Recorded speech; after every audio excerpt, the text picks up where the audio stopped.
Assalamu alaikum wa rahmatullahi wa barakatuh. Merci à tous nos abonnés pour votre soutien et votre présence sur cette chaîne.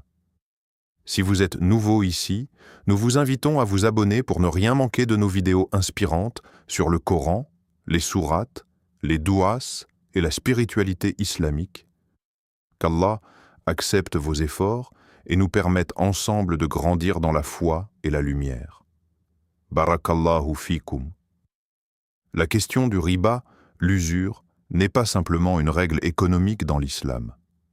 C'est une question qui touche profondément la foi, la conscience et la relation entre le croyant et son Seigneur. Lorsque l'on observe les enseignements du Coran et de la tradition prophétique, on remarque immédiatement que l'interdiction du riba n'est pas présentée comme une simple recommandation morale, mais comme un avertissement extrêmement sérieux. Peu de péchés dans la religion sont décrits avec une telle intensité. L'argent occupe une place importante dans la vie humaine. Il permet de vivre, de subvenir aux besoins de sa famille, de construire, de commercer et de se développer. Mais l'islam nous enseigne que la manière dont cet argent est acquis et utilisé est tout aussi importante que l'argent lui-même. Une richesse obtenue par des voies injustes peut sembler prospère en apparence, mais elle perd sa bénédiction et peut devenir une source de malheur pour celui qui la possède. Le riba représente précisément cette injustice. Il transforme la relation entre les êtres humains en une relation d'exploitation, où le besoin de l'un devient une opportunité de profit pour l'autre.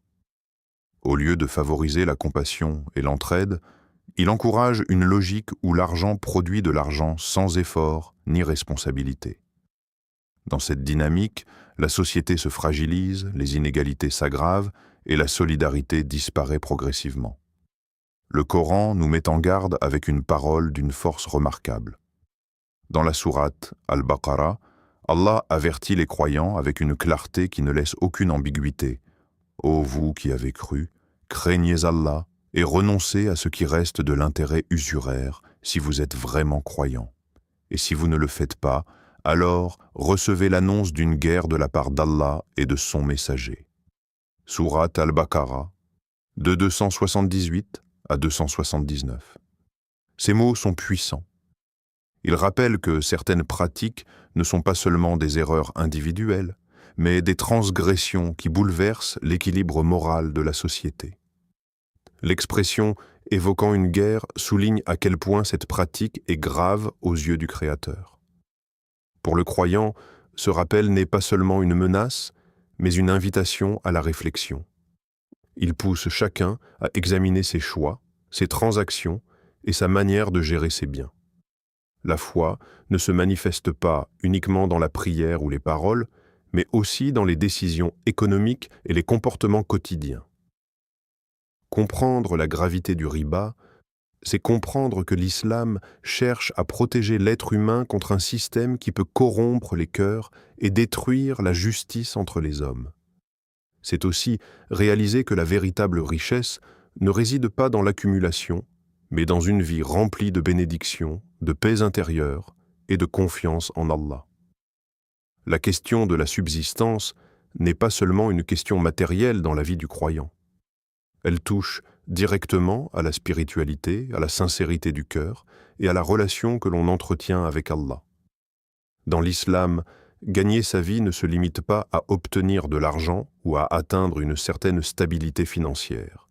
Il s'agit avant tout de rechercher une subsistance qui soit pure, licite et bénie. Beaucoup de personnes pensent que la foi se manifeste uniquement dans les actes d'adoration visibles, la prière, le jeûne, l'invocation ou la lecture du Coran. Pourtant, la manière dont une personne gagne son argent fait également partie intégrante de son adoration. Chaque transaction, chaque contrat, chaque activité professionnelle devient en quelque sorte un test de sincérité. Le croyant est constamment invité à se demander si ce qu'il gagne est en accord avec les principes que son Seigneur lui a enseignés. Une richesse obtenue par des moyens douteux peut sembler avantageuse à court terme. Elle peut donner l'impression d'apporter confort et sécurité. Mais dans la réalité spirituelle, cette richesse perd souvent sa bénédiction. Elle peut devenir une cause d'inquiétude, de difficulté ou d'insatisfaction intérieure. À l'inverse, une subsistance modeste mais licite peut apporter une tranquillité du cœur et une stabilité que l'argent seul ne peut offrir. Cette idée est profondément ancrée dans les enseignements islamiques. La pureté des biens influence non seulement la vie matérielle, mais aussi la relation avec Allah. Lorsqu'une personne nourrit son corps avec ce qui est licite et gagne sa vie de manière honnête, elle ouvre la porte à la bénédiction et à l'acceptation de ses actes. Le Coran rappelle ce principe fondamental à travers une parole adressée aux messagers eux-mêmes, soulignant l'importance de consommer et d'utiliser ce qui est pur. Dans la sourate Al-Mu'minoun, Allah dit « Ô messagers, mangez de ce qui est bon et licite et accomplissez de bonnes œuvres. Je sais parfaitement ce que vous faites. » Sourate Al-Mu'minoun 23-51. Ce verset montre que la pureté de la subsistance est liée directement à la qualité des actions. Les bonnes œuvres et la nourriture licite sont mentionnées ensemble, comme deux éléments inséparables dans la vie du croyant. Ainsi, rechercher une subsistance licite demande parfois des efforts, des sacrifices ou des choix difficiles. Mais le croyant sait que chaque renoncement fait pour Allah n'est jamais perdu. Au contraire, ces choix deviennent une source de baraka, de paix intérieure et de proximité avec le Créateur. Car au final, la véritable richesse n'est pas celle qui remplit seulement les mains, mais celle qui remplit le cœur de confiance et de sérénité. Il existe dans la tradition islamique des péchés qui ne sont pas simplement considérés comme des erreurs ordinaires, mais comme des fautes capables de détruire l'équilibre spirituel de l'être humain et la stabilité de la société. Parmi ces fautes graves figure le riba, l'usure. L'islam ne le présente pas comme une simple irrégularité dans les transactions financières, mais comme un péché majeur qui menace la justice et la moralité au sein de la communauté. Lorsqu'on examine les enseignements prophétiques, on constate que le riba est souvent mentionné aux côtés d'actes particulièrement graves. Cette association n'est pas anodine. Elle montre que l'usure ne se limite pas à un problème économique, mais qu'elle touche profondément l'éthique, la compassion et l'équité entre les êtres humains. En permettant à certains de profiter de la difficulté ou du besoin des autres, elle crée un déséquilibre qui fragilise la fraternité et la solidarité que l'islam cherche à établir. Le croyant est donc appelé à prendre conscience que certaines pratiques financières peuvent avoir des conséquences spirituelles très lourdes. Une transaction injuste peut sembler insignifiante à première vue, mais lorsqu'elle est répétée et normalisée, elle finit par transformer les mentalités. L'argent devient alors une fin en soi, et non plus un moyen de vivre dignement et de faire le bien.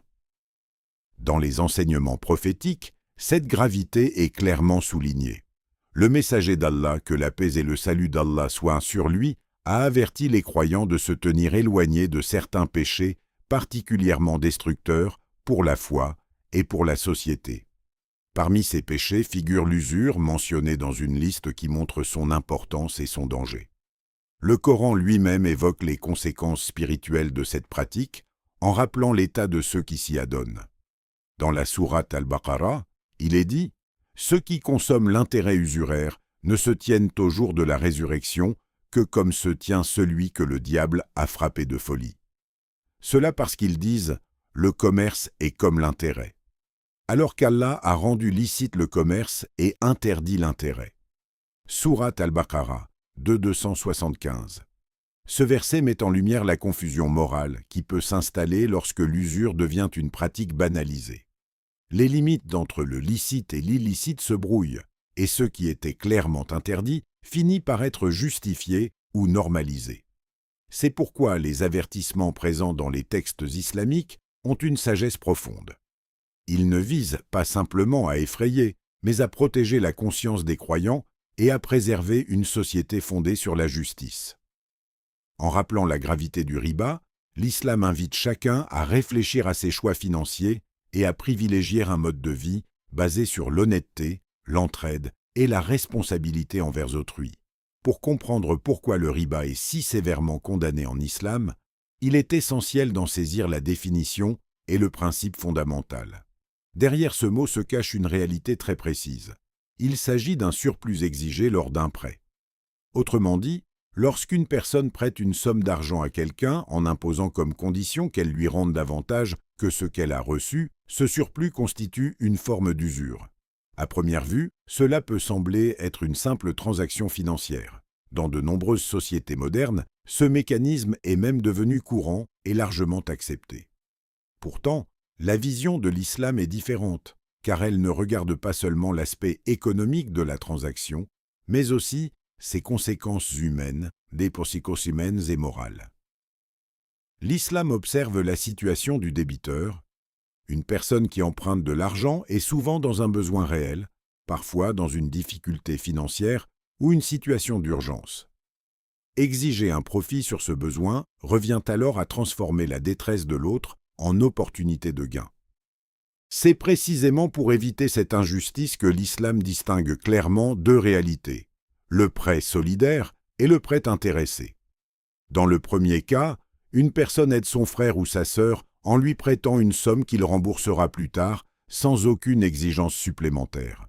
Ce geste devient alors un acte de compassion, une forme d'entraide qui renforce les liens entre les individus.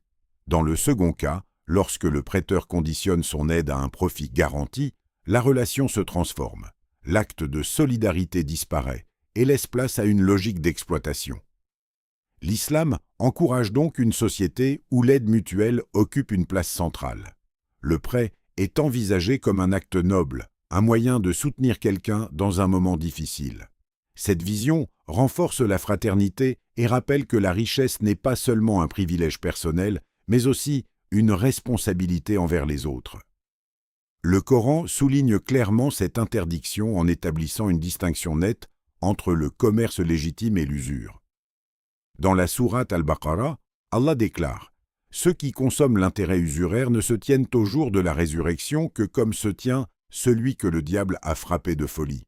Cela parce qu'ils disent « Le commerce est semblable à l'intérêt », alors qu'Allah a rendu licite le commerce et interdit l'intérêt. Sourate Al-Baqarah 2.275. Ce verset rappelle que le commerce et l'usure ne sont pas comparables. Le commerce implique un échange réel, un effort, un risque et un service rendu.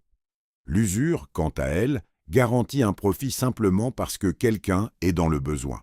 Ainsi, la définition du riba révèle une sagesse profonde, protéger la dignité humaine et préserver une société fondée sur l'entraide plutôt que sur l'exploitation. Dans les discussions autour du riba, une confusion revient souvent. Certaines personnes affirment que si l'islam interdit l'intérêt, alors il devrait aussi interdire le commerce. Après tout, disent-ils, un commerçant achète parfois un produit à un certain prix pour le revendre plus cher. N'est-ce pas aussi une forme de profit sur l'argent? Cette question peut sembler logique à première vue, mais elle repose sur une confusion profonde entre deux réalités totalement différentes dans la vision islamique de l'économie. Le commerce licite repose sur un échange réel. Une personne achète un bien, investit du temps, prend un risque, fournit un service, puis revend ce bien avec un bénéfice. Ce profit n'est pas garanti. Le commerçant peut gagner, mais il peut aussi perdre.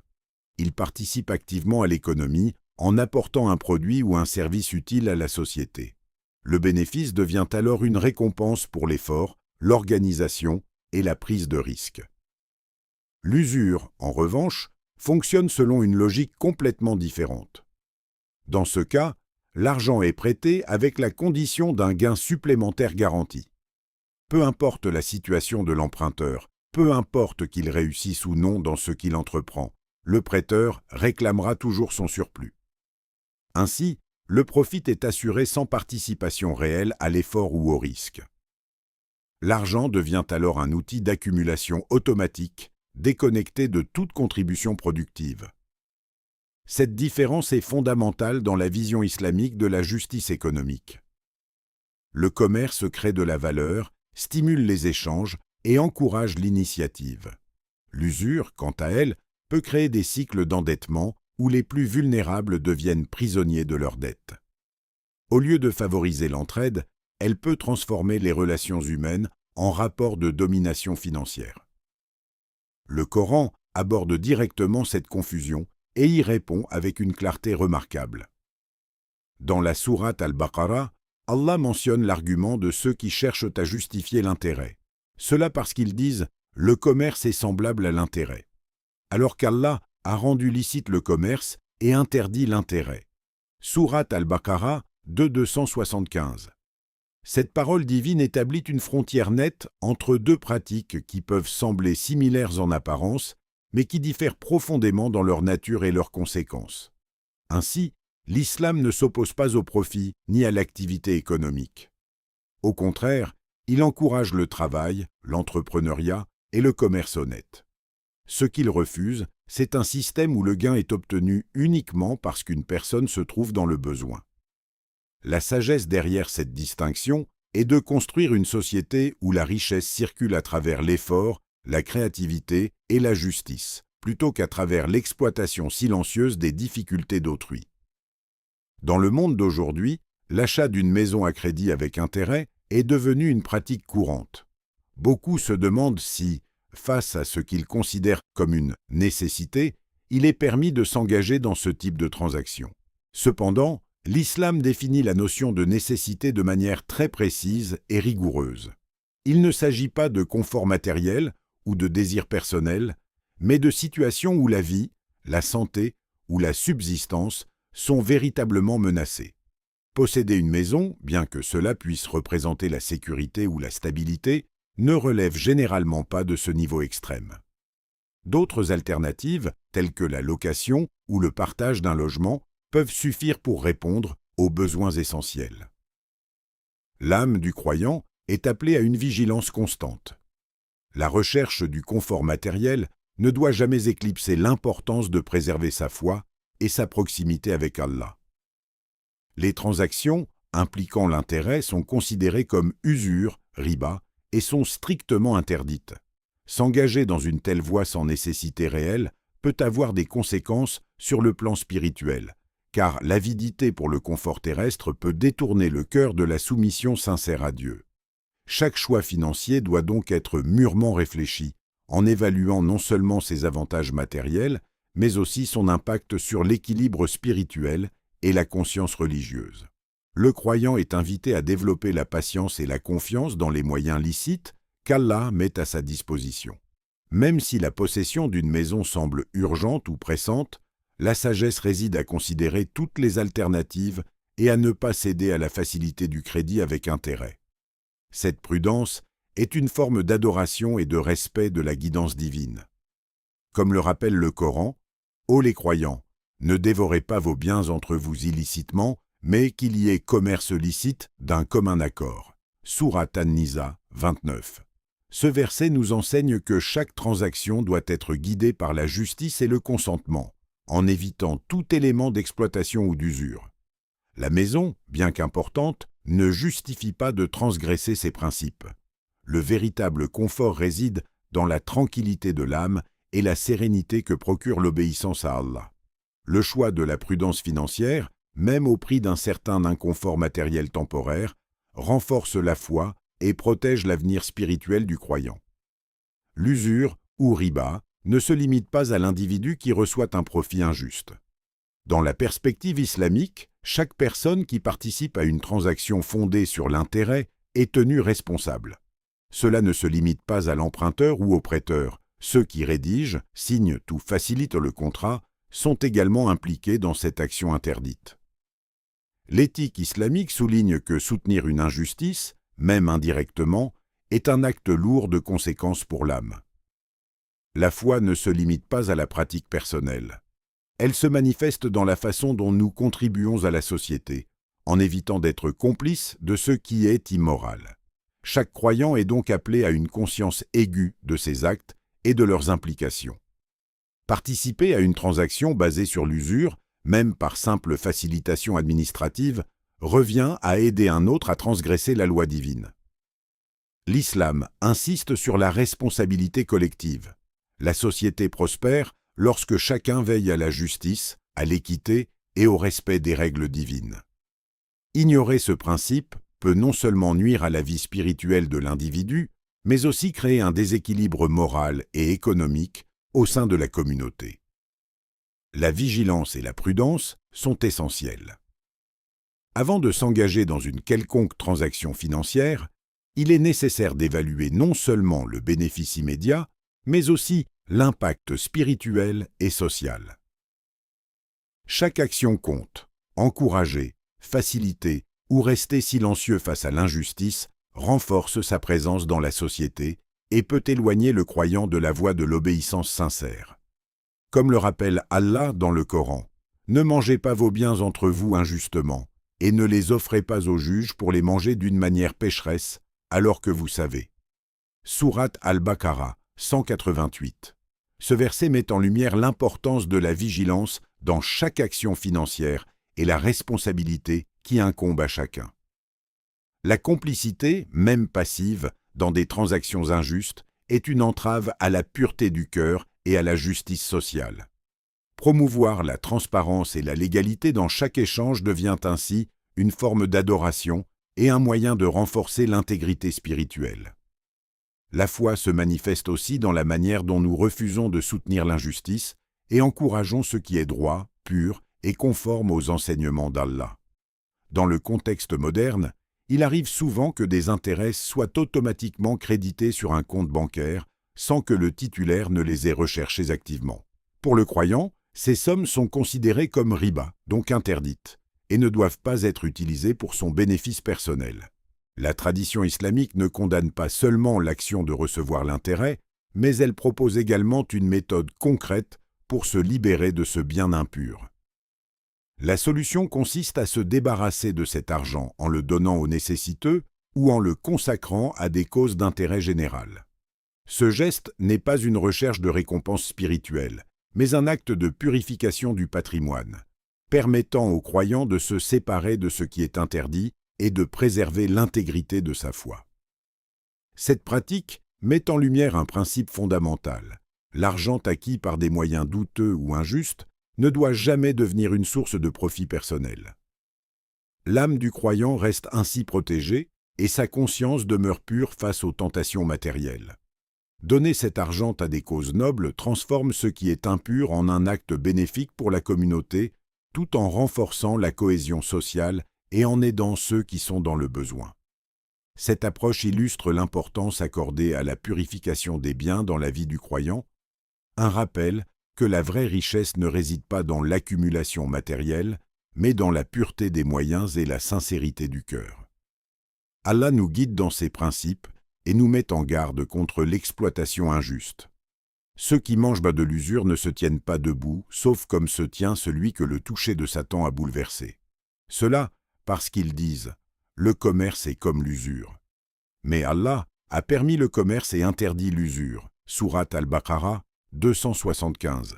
Ce verset rappelle que la distinction entre le commerce licite et l'usure est claire et que le croyant doit toujours agir avec conscience et vigilance.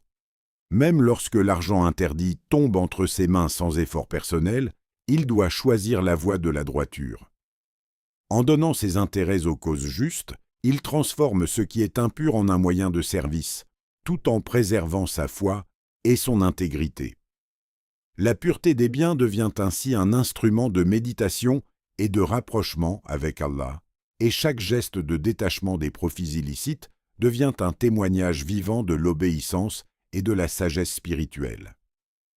L'interdiction de l'usure dans l'islam ne se limite pas à un simple commandement religieux, elle repose sur une sagesse profonde visant à protéger l'individu et la société. Le riba transforme la relation humaine en un échange purement matériel, où l'intérêt et le profit prennent le pas sur la solidarité et la bienveillance.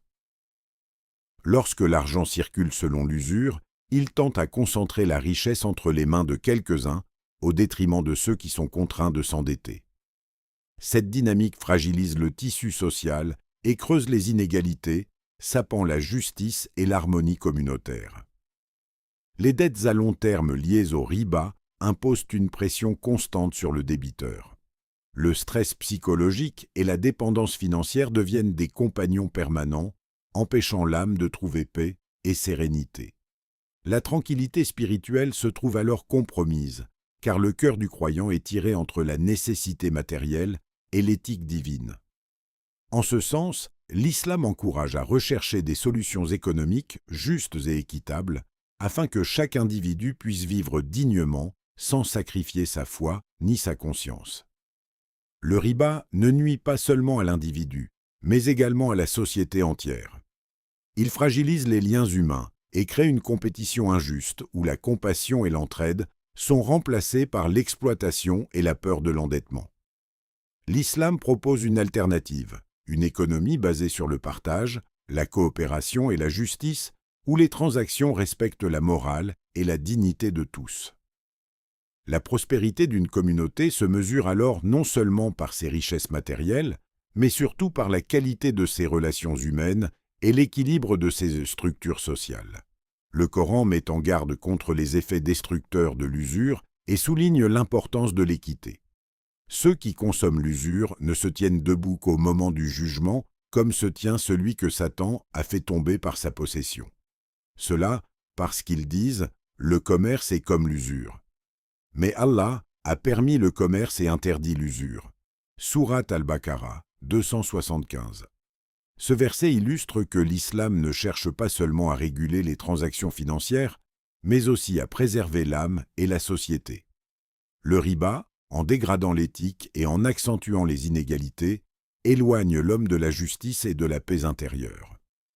En rejetant l'usure et en privilégiant des échanges équitables, le croyant contribue à une communauté plus solidaire, équilibrée et spirituellement saine, où la richesse matérielle sert le bien collectif plutôt que l'avidité individuelle.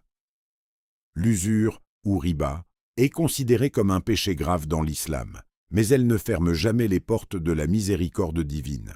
La grandeur d'Allah réside dans sa clémence infinie et sa capacité à pardonner ceux qui se tournent vers lui avec sincérité.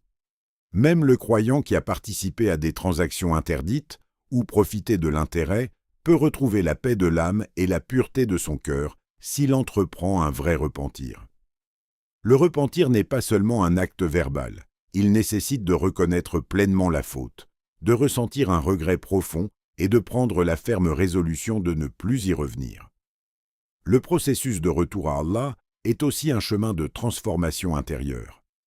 Il ne s'agit pas seulement d'abandonner une pratique interdite, mais de réorienter sa vie vers l'éthique, la justice et la droiture. Chaque erreur devient une opportunité d'apprentissage et de croissance spirituelle. Le croyant est invité à purifier son cœur et ses actions, à corriger ses habitudes financières et à renforcer sa conscience morale. Ainsi, le repentir devient un acte de courage, d'humilité et de fidélité à la guidance divine. Dans ce cadre, la miséricorde d'Allah n'est pas abstraite, elle se manifeste concrètement lorsque le croyant se détourne du mal et s'engage sur la voie du bien. La relation avec le Créateur se renouvelle à chaque pas vers la droiture et le poids des erreurs passées peut être allégé par des actes sincères de purification, de charité et de bonne conduite. Même l'argent acquis de manière interdite peut être purifié en le donnant aux nécessiteux ou en le consacrant à des causes justes, transformant ainsi l'ombre d'un passé fautif en lumière de rédemption et de service. Allah nous rappelle sa clémence et l'importance du retour sincère. Et repentez-vous tous devant Allah, ô croyants, afin que vous récoltiez le succès. Sourate An-Nur 31. Ce verset souligne que le repentir sincère est toujours valorisé et que le succès spirituel dépend de notre capacité à reconnaître nos erreurs et à revenir vers Allah. La miséricorde divine est un refuge, et chaque croyant, quel que soit son passé, peut retrouver sérénité et pureté. Le chemin vers la rédemption et la paix intérieure passe par la conscience, l'action juste et la persévérance dans la rectitude. La porte du repentir reste toujours ouverte, offrant une seconde chance à quiconque choisit de se tourner vers le Créateur avec un cœur sincère. Seigneur Tout-Puissant, purifie nos biens et nos cœurs. Fais que notre subsistance soit licite et remplie de bénédictions et éloigne-nous de toute injustice, de toute forme d'usure et de tout profit illicite. Guide-nous vers des choix qui préservent notre foi, qui fortifient notre conscience et qui sécurise notre avenir dans l'au-delà. Accorde-nous la sagesse dans nos transactions, la clarté dans nos décisions et la sincérité dans toutes nos intentions. Aide-nous à nous détacher de ce qui est interdit et à placer notre confiance totale en ta providence infinie. Fais que nous soyons parmi ceux qui vivent dans le licite, œuvrent pour le bien et meurent sous ton immense miséricorde. Que notre vie soit un témoignage de droiture et que notre cœur trouve la paix en te servant avec humilité et dévotion. Amen. Merci pour votre soutien. N'oubliez pas de liker, commenter, partager et vous abonner pour continuer ce voyage de foi ensemble. As-salamu alaykoum.